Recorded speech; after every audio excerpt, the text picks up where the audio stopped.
सभी को मेरा नमस्कार। आज हम सुजान भगत के अगले जो विचार देखेंगे।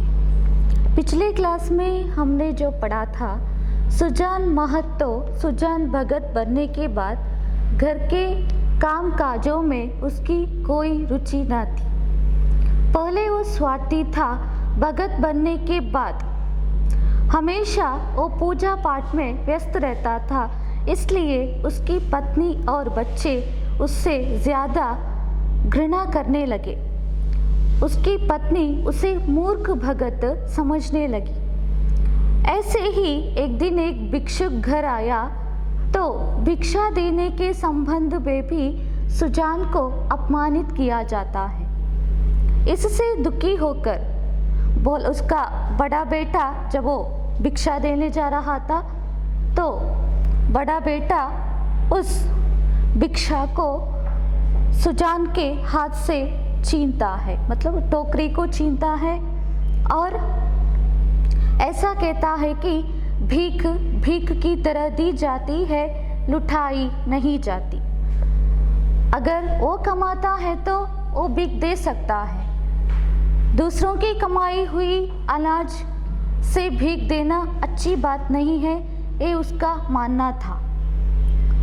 हम तो हमेशा घर में आपके बारे में ही सोचते रहते हैं और आपका सम्मान सब जगह बना रहे, ऐसा हम काम करते थे। इसलिए एक वक्त आकर आप सुखी रहे ऐसा सोचकर हम आपको इतना सम्मान करते थे। ऐसा कहता है, जब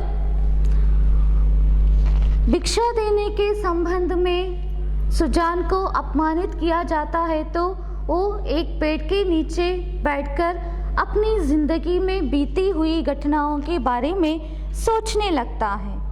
वो सोचता है कि मैं अभी काम करने में असमर्थ नहीं बन गया हूँ, मेरा हाथ पाँव तका नहीं है। एक घर गृहस्थी खेती बाड़ी सब मैंने ही संभाला है, मैंने ही किया है। जेठ वैशाख के दिनों में मैंने एक पल भी विश्राम न लेकर काम किया था और रात में खेत में मड़ैया लगाकर, मड़ैया मतलब झोंपड़ी लगाकर जुवार की रखवाली की थी। जौ का जुवार मतलब जौ का अंकुर, उसकी रखवाली की थी। परंतु ये बुलाकी वो मेरी पत्नी है, मेरे साथ है, बच्चे पैदा होने से पहले वो जानती है मैंने एक घर गृहस्थी जोड़ने के लिए कितना कष्ट उठाया है। ये यहाँ पर चुपचाप देखती रही। भोला ने मेरे हाथ से अनाज छीन लिया, वो कुछ ना बोल पाई। तो सोचता है ये घर मेरा है, मैंने ही घर बनाया है, तो कानून से भी तो मेरा कुछ चलता है, मैं अपने घर को तबाही भी कर सकता हूँ।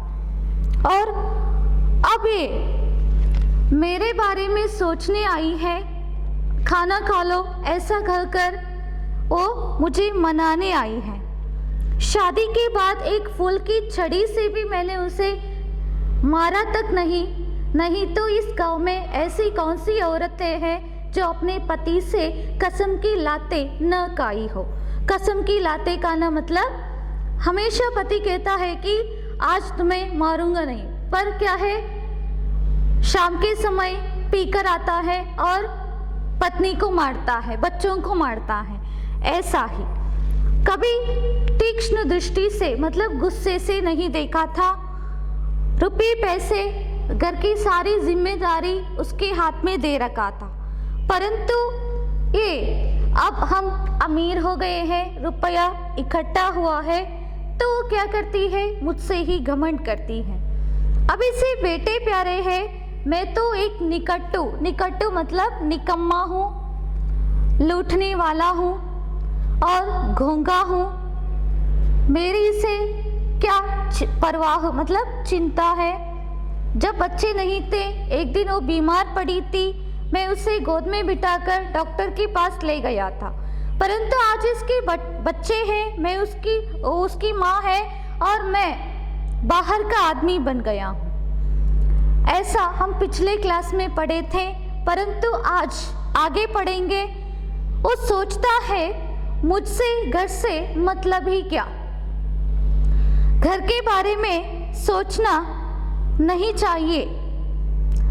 मैं हमेशा अपने ही दुनिया में खोना चाहता हूँ। अगर मैं घर के बारे में सोचता हूँ तो उससे कोई मतलब नहीं है। तो बुलाकी से वो कहता है, अब खा पी कर क्या करूँगा। हल जोतने से रहा, फावड़ा चलाने से रहा। मुझे खिलाकर दाने को क्यों खराब करोगे। रख दो बेटे, दूसरी बार खाएंगे। सुजान अपने पत्नी से ऐसा कहता है, अभी मुझे खिलाकर क्या फायदा है। कुछ नहीं है ना। हल चलाना तो दूर की बात है। हल मतलब खेत जोतने का औजार है। फावड़ा फरसा। मुझे खिलाकर दाना अनाज को क्यों व्यर्थ करोगे।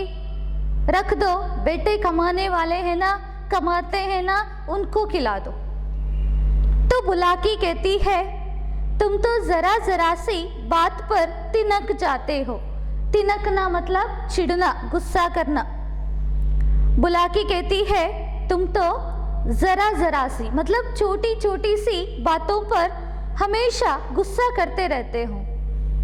किसी ने सच कहा है, बुढ़ापे में आदमी की बुद्धि मारी जाती है। भोला ने इतना तो कहा था कि इतनी भीख मत ले जाओ, या और कुछ। वो कहती है, किसी ने सच कहा है, अधेड़ अवस्था में, बुढ़ापे में 60 साल हुआ तो सबकी बुद्धि मारी जाती है। क्या सही है क्या गलत है उसके बारे में सोचने के लिए वो असमर्थ होते हैं। भोला ने क्या कहा था, भीख देना परंतु इतनी भीख मत ले जाओ, या और कुछ कहा था। तो सुजान कहता है, हाँ बेचारा इतना कहकर रह गया। तुम्हें तो मजा तब आता जब वह ऊपर से 2-4 डंडे लगा देता। सुजान कहता है, हाँ बेचारा इतना कहकर वो रह गया है, चुप रह गया। तुम्हें तो मजा मतलब आनंद, खुशी जब मिलती वो मुझे मारता। तो डंडे लगाना मतलब मारना। यहाँ पर अर्थ क्यों, अगर यही अभिलाषा है तो पूरी कर लो। अभिलाषा मतलब इच्छा। वो कहता है, अगर तुम्हारी यही इच्छा है तो तुम मुझे मार दो, ये इच्छा पूरी कर लो। भोला खा चुका होगा, पहले उसे बुला लाओ। भोला को क्यों बुलाती हो, तुम ही ना जमा दो 2-4 हाथ। इतनी कसर है वह भी पूरी हो जाए। कसर शब्द का अर्थ कमी, न्यूनता। इसका यहाँ पर अर्थ क्या है, इच्छा। वो कहता है, भोला को बुलाओ, वो तो खा पी कर रह चुका होगा। तो बाद में कहता है, भोला को क्यों बुलाती हो, तुम ही यहाँ पर खड़ी हो ना, तुम ही मुझे थप्पड़ मार दो। अगर तुम्हारी ये इच्छा है तो वो भी पूरी हो जाए।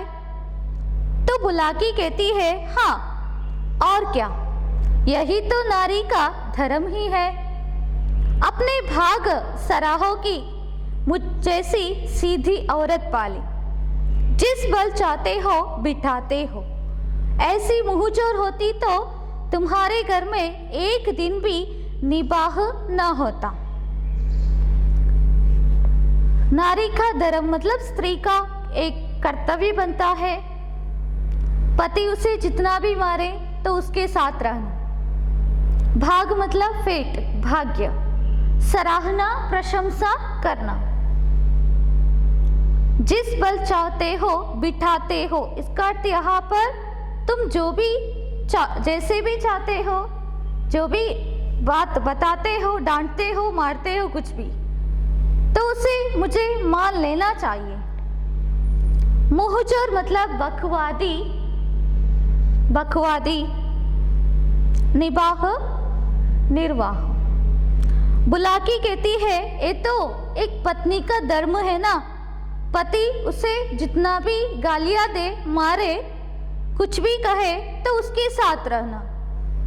तुम्हें अपने भाग्य की प्रशंसा करनी चाहिए कि मेरी जैसी एक सीधी सादी औरत से तुमने शादी की है, इसलिए तुम जैसा चाहते हो ऐसा मुझ पर आरोप लगाते हो।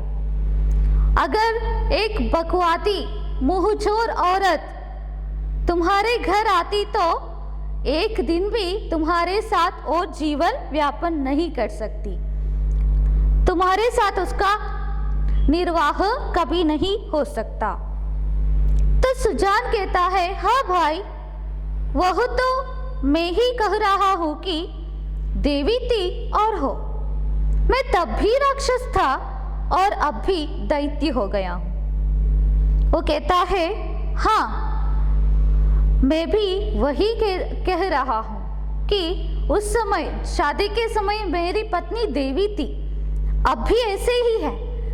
मैं शादी के समय राक्षस था, अब भी दैत्य राक्षस बन गया हूं। बेटे कमाऊ है, उनकी सी ना कहोगी तो क्या मेरी सी कहोगी? मुझसे अब क्या लेना देना है? कमाऊ मतलब कमाने वाला। तुम्हारे बेटे काम करते हैं ना, कमाते हैं ना, बड़े हो गए हैं ना, उनकी सी ना कहोगी मतलब उनको तुम कुछ नहीं कहोगी तो मेरी सी कहोगी, सब गालियां मुझ पर दे दोगी, मुझे ऐसा वैसा कह दोगी। अब मुझसे क्या लेना देना है? अब मेरे बारे में मत सोचो, मैं जैसा रहना चाहता हूँ वैसा रहता हूँ, मुझसे कोई लेना देना तुम्हें नहीं है। तो बुलाकी कहती है, तुम झगड़ा करने पर तुले बैठे हो और मैं झगड़ा बचाती हूँ कि 4 आदमी हंसेंगे। चलकर खाना खा लो सीधे से, नहीं तो मैं जाकर भूखी सो रहूंगी। बुलाकी कहती है, तुम तो मुझसे हमेशा झगड़ा करने के लिए तैयार रहते हो, परंतु मैं झगड़ा करना नहीं चाहती, झगड़ा बचाना चाहती हो, हमें देखकर कोई ना हंसे। ठीक है, यहाँ मत बैठा करो, चलो खाना खा लो, नहीं तो मैं भी खाना नहीं खाऊंगी, सीधा भूखी सो रहूंगी। सुजान कहता है, तुम भूखी क्यों सो रहोगी? तुम्हारे बेटों की तो कमाई है। हाँ, मैं बाहरी आदमी हूं, तुम्हें भूखी सोने की आवश्यकता नहीं है, क्योंकि ये अनाज तुम्हारे बेटों ने ही उगाया है, बेटों की ही कमाई है। परंतु मैं बाहर का आदमी हूं ना, मैं कैसे खाना खा सकता हूं? तो बुलाकी कहती है, बेटे तुम्हारे भी तो हैं।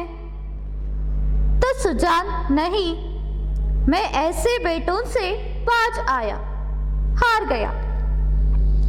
किसी और के बेटे होंगे, मेरे बेटे होते तो क्या मेरी दुर्गति होती? दुर्गति, बुरी हालत। बुलाकी कहती है, बेटे तुम्हारे भी है ना? तो सुजान कहता है, नहीं नहीं, ये मेरे बेटे नहीं हैं, ऐसे बेटों से मैं हार गया हूँ, किसी और के बेटे होंगे। अगर वो मेरे बेटे होते तो मेरा कहाँ मान लेते, इस घर में मेरी ऐसी दुर्गति नहीं होती। तो बुलाके कहती है, तुम इतना गालियां दोगे तो मैं भी कुछ कह बैठूंगी, मुझे तुम इतना गालियां देते हो तो मैं भी कुछ कहना चाहती हूँ। सुनती थी मर्द पुरुष बड़े समझदार होते हैं, पर तुम सबसे न्यारे हो। न्यारा मतलब भिन्न, अलग हो। आदमी को चाहिए कि जैसा समय देके वैसा काम करे। अब तुम्हारा और हमारा निबाह इसी में है कि नाम के मालिक बने रहें, मालिक स्वामी। और वही करे जो लड़कों को अच्छा लगे। मैं यह बात समझ गई, तुम क्यों नहीं समझ पाते? जो कमाता है उसी का घर में राज होता है। यही दुनिया का दस्तूर है। राज मतलब शासन। मैं बिना लड़कों से पूछे कोई काम नहीं करती। तुम क्यों अपने मन की करते हो? इतने दिनों तक राज कर लिया, अब क्यों इस माया में पड़े हो? आधी रोटी खाओ, भगवान का भजन करो और पड़े रहो। चलो खाना खा लो। बुलाकी कहती है, मैं सुनती थी मर्द पुरुष बड़े समझदार होते हैं, सब बात अपने आप और जान जाते हैं। सूक्ष्म विचार का पता उन्हें पहले से ही होता है, परंतु तुम सबसे भिन्न हो। वो कहती है, आदमी को चाहिए कि जैसा समय देके वैसा काम करे। मतलब इसका अर्थ ये है कि जो बुढ़ापे में सब अधिकार बच्चों को देना चाहिए, हमें वहां पर अधिकार चलाना नहीं चाहिए। तो आगे वो कहती है, अब इस घर में हमारा और तुम्हारा निबाह मतलब निर्वाह पालन इसमें है कि हम केवल नाम के वास्ते घर का मालिक बने रहें। लड़कों से मतलब बच्चों से पूछे हमें कोई काम नहीं करनी चाहिए। अगर हम जो काम करते हैं तो बच्चों को वो काम पसंद आना चाहिए, अच्छा लगना चाहिए। मैं इस बात को समझ गई, तुम क्यों नहीं समझ सकते हो? ऐसा एक प्रथा है, जो घर में कमाता है उस घर में उसकी बात खूब चलती है, सब उसकी कहा मानते हैं, उसका शासन चलता है। ये दुनिया का एक रिवाज है, प्रथा है। इसलिए मैं बिना बच्चों से पूछे कोई काम नहीं करती। तुम क्यों अपने मनमानी करते हो? किसी से पूछे बगैर अपने आप काम करते हो और इतने दिनों तक तुम्हारे बाप मरने के बाद तुम घर का स्वामी बने रहे। आज तक तुम घर का स्वामी ही रहे हो। अब भी ये बच्चे बड़े होने के बाद भी तुम्हें इस घर का स्वामी होना चाहिए। ऐसी माया में क्यों पड़े हो? आधी रोटी खाओ, भगवान का भजन करो और पड़े रहो। चलो खाना खा लो। वो कहती है, हमेशा तुमने गुरु मंत्र लिया है, भगत बन गए हो, तो हमेशा पूजा पाठ में व्यस्त रहते हो। ये उम्र भी ऐसा ही है, इसलिए जितना चाहिए उतना खाना खा लो। पेट भर खाने की कोई आवश्यकता नहीं है, जितना चाहिए उतना स्वस्थ रहने के लिए। और हमेशा भगवान का ध्यान करते रहो। ठीक है, चलो उठो, खाना खा लो। तो सुजान कहता है, नहीं, मैं तो अब द्वार का कुत्ता हूं, मैं घर का रखवाली करने वाला कुत्ता हूं ना, मैं नहीं आता। तो बुलाकी कहती है, बात जो थी वह मैंने कह दी, अब अपने को जो चाहो समझो। सुजान ना उठे, बुलाकी हार कर चली गई। बुलाकी कहती है, तुम्हें इस संदर्भ में परिस्थिति के बारे में समझाना मेरा फर्ज था, इसलिए मैंने उसे बता दिया। अब अपने को जो चाहते हो ऐसा समझ लो। परंतु सुजान कुछ ना बोले, वहां से न उठे। बुलाकी वहां से हार कर चली गई। तो लेखक कहते हैं, सुजान के सामने अब एक नई समस्या खड़ी हो गई थी। वह बहुत दिनों से घर का स्वामी था और अब भी ऐसा ही समझता रहा। परिस्थिति में कितना उलटफेर हो गया था इसकी उसे खबर न थी। उलटफेर मतलब बदलाव, परिवर्तन। लेखक कहते हैं सुजान के सामने अब एक नई समस्या आई है। वो क्या है? वो ऐसा ही सुजान महतो था, जब उसके बाप मर गए थे तब से वो अपने आप को ऐसा समझता था कि मैं ही इस घर का मालिक हूँ, स्वामी हूँ। परंतु आज बच्चे बड़े हो गए हैं, फिर भी वो यही सोच रहा है कि मैं ही इस घर का स्वामी हूँ। तो लेखक कहते हैं परिस्थिति में कितना परिवर्तन, बदलाव आया है, ये बात सुजान के समझ में न आई। लड़के उसका सेवा सम्मान करते हैं, यह बात उसे भ्रम में डाले हुई थी। लड़के उसके सामने चिलम नहीं पीते, काट पर नहीं बैठते, क्या यह सब उसके गृह स्वामी होने का प्रमाण न था? प्रमाण, साक्षी। बच्चे बहुत उसका आदर सत्कार करते थे, उसकी सेवा करते थे।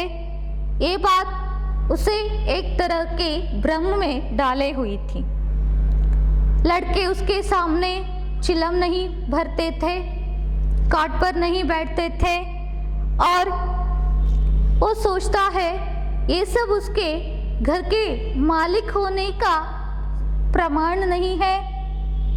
पर आज उसे यह ज्ञात हुआ कि यह केवल श्रद्धा थी, उसके स्वामित्व का प्रमाण नहीं। उसे आज पता चला कि ज्ञात होना, मालूम होना, पता चला कि ये केवल श्रद्धा थी, एक विश्वास था।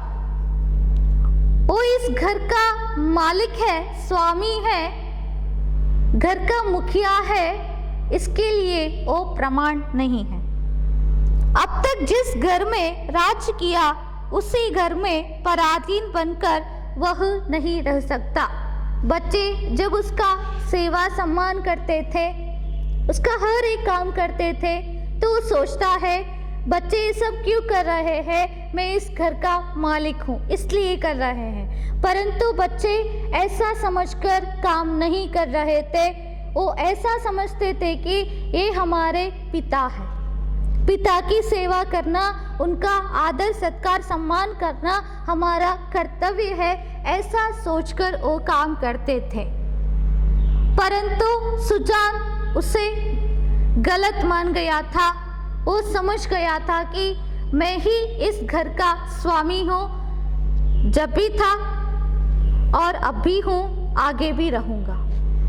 तो वो सोचता है अब तक जिस घर में मेरा शासन चला है, तो ऐसे ही घर में पराधीन बनकर, पराधीन डिपेंडेंट, दूसरों पर निर्भर होकर मैं कभी नहीं जी सकता।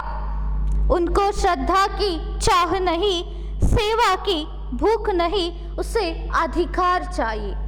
लेखक ऐसा कहते हैं उनको श्रद्धा, विश्वास, बच्चों का प्यार, वात्सल्य और गौरव, आदर सत्कार कुछ भी नहीं चाहिए। वो बच्चे मेरी सेवा करे, ऐसा सेवा की जो भूख भी उसे नहीं था। उसे केवल इस घर का स्वामी बनने का अधिकार चाहिए था। वह इस घर पर दूसरों का अधिकार नहीं देख सकता। मंदिर का पुजारी बनकर वह नहीं रह सकता। मतलब इस घर में अपने जीते जी अपने बेटे का अधिकार देखना उसे अच्छा नहीं लगता था, उसे पसंद नहीं करता था। तो मंदिर के देवता बनकर रहना उसे मंजूर नहीं था। इसलिए वो सोचता है मुझे कुछ ना कुछ काम करना चाहिए, अपने खोए हुए अधिकार को फिर प्राप्त करनी चाहिए।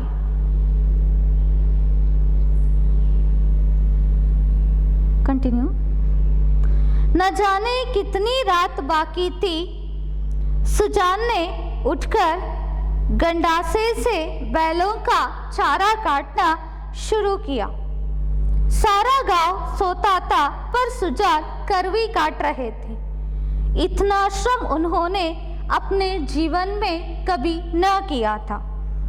जब से उन्होंने काम करना छोड़ा था, बराबर चारे के लिए हाय हाय पड़ी थी। शंकर भी काटता था, बोला भी काटता था, पर चारा पूरा न पड़ता था। आज वह इन लौंडों को दिखा देंगे चारा कैसे काटना चाहिए। उनके सामने कटिया का पहाड़ खड़ा हो गया और टुकड़े कितने महीन और सुडौलते मानो सांचे में डाले गए हो। सुजान उस पेड़ के नीचे से न उठता है। वो एक निर्णय लेता है कि इस घर में मैं दूसरों के अधिकार को देख नहीं सकता। दूसरों पर निर्भर होकर पराधीन बनकर नहीं रह सकता।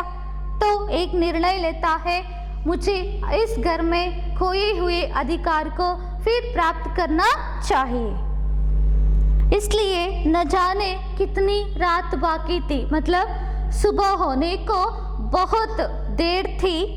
सुजान पेड़ के नीचे से उठकर एक गंडासा लेता है। गंडासा मतलब चारा काटने का अस्त्र लेता है और चारा काटना शुरू करता है।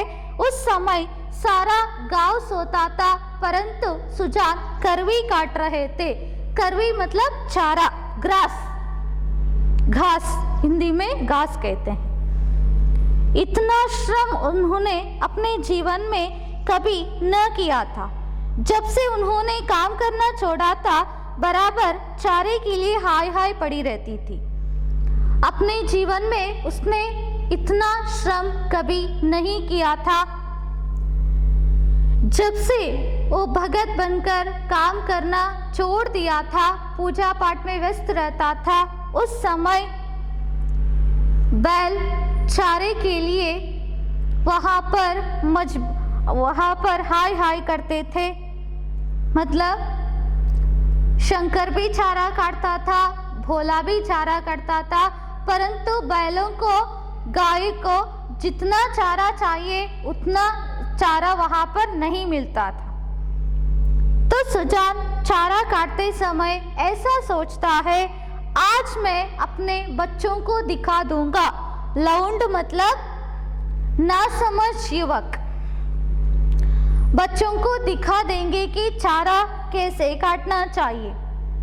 चारा काटते हुए उसके सामने कटिया का एक बड़ा पहाड़ ही खड़ा हो गया और टुकड़े ऐसे थे कि सूक्ष्म थे, पतले थे और सुडौल मतलब बहुत सुंदर थे, जैसे कि सांचे में डाले गए हो, मतलब एक जैसे हो, आकार और प्रकार आदि में सुंदर होना। मुंह अंधेरे बुलाकी उठी तो कटिया का ढेर देखकर दंग रह गई। बोली, क्या भोला आज रात भर कटिया ही काटता रह गया? कितना कहा कि बेटा जी से जहान है, पर मानता ही नहीं, रात को सोया ही नहीं। मुंह अंधेरे अर्ली मॉर्निंग बुला के उठती है तो कटिया का उस पहाड़, मतलब इतना कटिया उसने काट लिया है, चारा काट लिया है, उस ढेर को देखकर वो आश्चर्यचकित हो गई। अपने आप सुजान वहां पर है, कुछ काम कर रहा है, तो वो अपने आप बोलने लगती है, ऐसा कहती है, क्या मेरा बड़ा बेटा आज रात भर न सोकर कटिया ही काटता रह गया, मतलब चारा काटने गया था। मैंने उससे कितना कहा है कि बेटा अगर तुम काम करते हो तो दुनिया तुम्हारे कदमों में रहेगी। जी मतलब मन से काम करो, श्रद्धा से काम करो, आलसी मत बनो। मैंने कितना कहा था, परंतु वो अब तक मेरी बात को माना नहीं था। आज उसे एहसास हो गया है कि काम करना चाहिए। तो वो रात भर न सोकर इतना काम किया होगा। वही रहा सुजान भगत ताने से कहा, ताना मतलब व्यंग्य से कहता है, वह सोता ही कब है, जब देखता हो तब काम ही करता रहता है। ऐसा कमाओ संसार में और कौन होगा। तो सुजान भगत वहां रहा था, वो कहता है वो सोता ही कब है, मैं जब भी देखता हूँ काम में व्यस्त रहता है, क्या काम करता ही रहता है। ऐसे कमाने वाले व्यक्ति को मैंने इस दुनिया में किसी को नहीं देखा। इतने में भोला आंखें मलता हुआ बाहर निकला। आंखें मलना मतलब आंखों को रगड़ना। उसे भी यह ढेर देखकर, ढेर अंद्रे राशि, हुल्लिना राशि देखकर आश्चर्य हुआ। माँ से बोला, क्या शंकर आज बड़ी रात को उठा था अम्मा? बुला की, वह तो पड़ा सो रहा है, मैंने तो समझा तुमने काटी होगी। वो लोग बुलाकी और सुजान बातचीत कर रहे थे। उस समय भोला अंदर से आया तो उसे भी आश्चर्य हुआ इस देर को देखकर। अपनी माँ से पूछता है, शंकर रात को उठकर चारा काटा था क्या? तो बुलाकी उत्तर देती है, वो तो वहाँ सो रहा है, मैंने ऐसा समझा कि ये चारा तुमने काटी होगी। तो भोला कहता है, मैं तो सवेरे उठ नहीं पाता, दिन भर चाहे जितना काम कर लो पर रात को मुझसे नहीं उठा जाता। तो वो कहता है, तुम्हें पता है ना, मैं सवेरे जल्दी उठकर काम नहीं कर सकता, वो मुझसे नहीं होगा। और दिन भर खेत में जितना काम है वो मैं कर लेता हूँ, परंतु रात को उठकर सुबह जल्दी उठकर काम करना ये मुझसे नहीं होगा। तो बुलाकी पूछती है, तो क्या तुम्हारे दादा ने काटी है? तो भोला कहता है, हाँ मालूम तो होता है, रात भर सोए नहीं, मुझसे कल बड़ी भूल हुई। अरे वह तो हल लेकर जा रहे हैं, जान देने पर उतारू हो गए हैं क्या? तो भोला कहता है, हाँ मालूम तो होता है, वो तो रात भर सोए नहीं, मैंने कल ऐसा कहकर उनका मन दुखाया है, मुझसे कल बहुत बड़ी भूल हुई। भूल तप्पू, त्रुटि। वो कहता है, अरे देखो वो तो हल लेकर खेत पर जा रहे हैं, इस उम्र में हल चलाना उनसे नामुमकिन है, फिर भी वो अपने जान देने के लिए तैयार हो गए हैं क्या? जान देने पर उतारो ना, जान देने के लिए तैयार होना।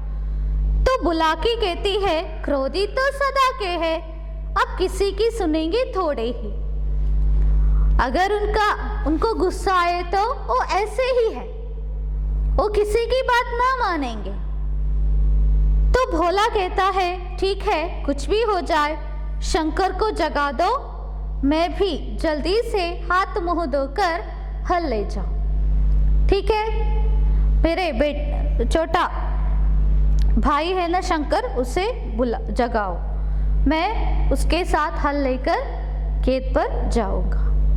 जब और किसानों के साथ भोला हल लेकर खेत में पहुंचा तो सुजान आधा खेत जोत चुके थे, और मतलब अन्य किसानों के साथ भोला हल लेकर खेत में आया तो सुजान आधा खेत जोत चुके थे। जोतना हल चलाना ಅಂದ್ರೆ ಭೋಲಾ ಬೇರೆ ರೈತರ ಜೊತೆಗೆ ಗದ್ದೆಗೆ ಬಂದಾಗ ಸುಜಾನ್ ಅರ್ಧ ಗದ್ದೆಯನ್ನು ಉಳುಮೆ ಮಾಡಿ ಆಗಿತ್ತು। भोला ने चुपके से काम करना शुरू किया। चुपके से मतलब चुपचाप, चुपचाप। सुजान से कुछ बोलने की उसकी हिम्मत ना पड़ी। हिम्मत, धैर्य। दोपहर हुआ, सभी किसानों ने हल छोड़ दिए, पर सुजान भगत अपने काम में मग्न है। दोपहर हुआ, सभी किसान खेत पर आराम करने लगे, परंतु सुजान काम में व्यस्त है। भोला थक गया है। उसकी बार बार इच्छा होती है कि बैलों को खोल दे, मगर डर के मारे कुछ कह नहीं सकता। सबको आश्चर्य हो रहा है कि दादा कैसे इतनी मेहनत कर रहे हैं। दोपहर का समय हुआ, सभी किसान हल छोड़कर वहां पर खेत में बैठे हैं, तो सुजान अपने काम में व्यस्त है। भोला को भी थकावट महसूस हो रही है। वो सोचता है बैलों को खोल देना है, परंतु पिता से वो डरता है तो कुछ ना कह सका। तो उसे आश्चर्य हुआ कि डरते डरते वो अंत में पूछता है, अब तो दोपहर हो गया है, हल खोल देना। सुजान कहता है, हाँ हल खोल दो, तुम बैलों को लेकर चलो, मैं डांड फेंक कर आता हूँ। भोला कहता है, मैं संजा को डांड फेंक दूंगा। संजा मतलब शाम, डांड फेंकना तो बेली हाकूद। सुजान कहता है, तुम क्या फेंक दोगे, देखते नहीं हो खेत कटोरे की तरह गहरा हो गया है, तभी तो बीच में पानी जम जाता है। खेत में पानी जितना इकट्ठा होना है उतना ही होना चाहिए, उससे ज़्यादा हुआ तो खेती वहाँ पर खराब हो जाएगी, फसल खराब हो जाएगी। तो वो कहता है, इस गोइंड के खेत में 20 मन का भीगा होता था, तुम लोगों ने इसका सत्यानाश कर दिया। गोइंड मतलब समीप, 20 मन मतलब 40 सेर की तौल, भीगा 1 एकड़ जमीन। तुम लोगों ने इसका सत्यानाश मतलब सर्वनाश किया है। वो मैं डांड फेंक कर आता हूँ, देखो। तो भोला कहता है, शाम को डांड फेंक दूंगा, परंतु सुजान कहता है, देखो खेत कटोरे की तरह गहरा हो गया है, ऐसा हुआ तो बीच में पानी इकट्ठा हो जाता है। ऐसे ही बाजू वाले समीप के खेत में 20 मन का भीगा एक जमाने में इतनी उपज होती थी, परंतु ऐसे अच्छे खेत को तुम लोगों ने सर्वनाश किया है।